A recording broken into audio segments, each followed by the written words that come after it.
शक्तिमान पिता धन्यवाद करते हैं आज के सुंदर बाइबल अध्ययन के लिए। खुदावन हारी को बड़ी बरकत है।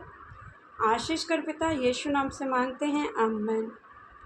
हम पढ़ेंगे पहला शमूएल उसका 4 अध्याय। वाचक के संदूक का छीना जाना। शमूएल का वचन सारे इसराइल के पास पहुंचा और इसराइली फलिस्तियों से युद्ध करने को निकले। उन्होंने एबेनेज़र के आसपास की छावनी डाली और फलिस्तियों ने अपेक में छावनी डाली।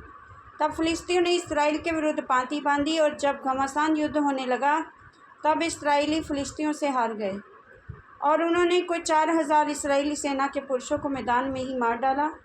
जब वे लोग छावनी में लौट आए तब इसराइल के वृद्ध लोग कहने लगे, यहोवा ने आज हमें फलिस्तियों से क्यों हरवा दिया है? आओ हम यहोवा की वाचा का संदूक शीलो से मांग ले आएँ और वह हमारे बीच में आकर हमें शत्रुओं के हाथ से बचाए। तब उन लोगों ने शीलो में भेजकर वहाँ के कुरूबों के ऊपर विराजने वाले सेनाओं के यहोवा की वाचा का संदूक मंगा लिया। और परमेश्वर की वाचा के संदूक के साथ एली के दोनों पुत्र होप्नी और पीनहास भी वहाँ थे। जब यहोवा की वाचा का संदूक छावनी में पहुँचा तब सारे इस्राएली इतने बल से ललकार उठे कि भूमि गूंज उठी। और इस ललकार के शब्द को सुनकर फलिस्तियों ने पूछा, इब्रियों की छावनी में ऐसी बड़ी ललकार का क्या कारण है?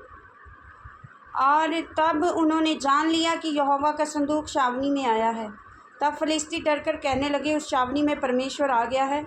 फिर उन्होंने कहा, हाय, हम पर ऐसी बातें पहले नहीं हुई थी। हाय, ऐसे महाप्रतापी देवताओं के हाथ से हमको कौन बचाएगा? ये तो वही देवता है जिन्होंने मिस्रियों पर जंगल में सब प्रकार की विपत्तियाँ डाली थी। और हे फलिस्तियों, तुम हियाव बांधो और पुरुषार्थ जगाओ। कहीं ऐसा ना हो कि जैसे इब्री तुम्हारे अधीन हो गए हैं वैसे तुम भी उनके अधीन हो जाओ। पुरुषार्थ करके संग्राम करो। तब फलिस्ती लड़ाई के मैदान में टूट पड़े। इसराइली हार कर अपने डेरे को भागने लगे। ऐसा अत्यंत संहार हुआ कि 30,000 इसराइली पैदल खेत आए और परमेश्वर का संदूक छीन लिया गया। और एली के दोनों पुत्र होप्नी और पीनहास भी मारे गए। एली की मृत्यु। तब उसी दिन एक बिन्यामीनी मनुष्य सेना में से दौड़कर अपने वस्त्र फाड़े और सिर पर मिट्टी डाले हुए शीलो पहुंचा। वे जब पहुंचा उस समय एली, जिसका मन परमेश्वर के संदूक की चिंता से थरथरा रहा था, वे मार्ग के किनारे कुर्सी पर बैठकर बाट जो रहा था। और ज्यों ही उस मनुष्य ने नगर में पहुंचकर वे सुसमाचार दिया, त्यों ही सारा नगर चिल्ला उठा। चिल्लाने का शब्द सुनकर एली ने पूछा, ऐसे हुल्लड़ और हाहाकार मचाने का क्या कारण है?